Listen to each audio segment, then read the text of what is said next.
Bismillahirrahmanirrahim. Hari ni hari pertama aku kerja.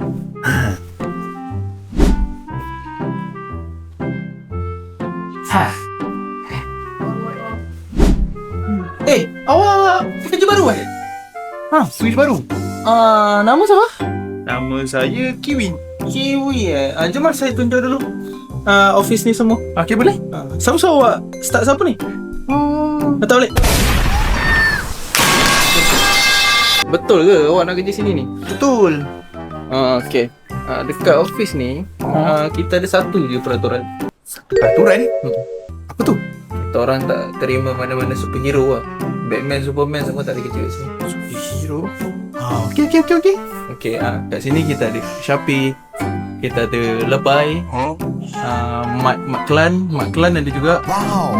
Kita ada Hashim, kita ada Aina. Ramailah kat sini yang nanti awak kenal lah. Okey, boleh. Tapi jangan cuit duit orang. Tak. Saya tak suka cuit. Sebab kat sini ada 70 CCTV. 70. Kita sama buat kerja. Boleh, meh. Jangan cuit makan orang kan.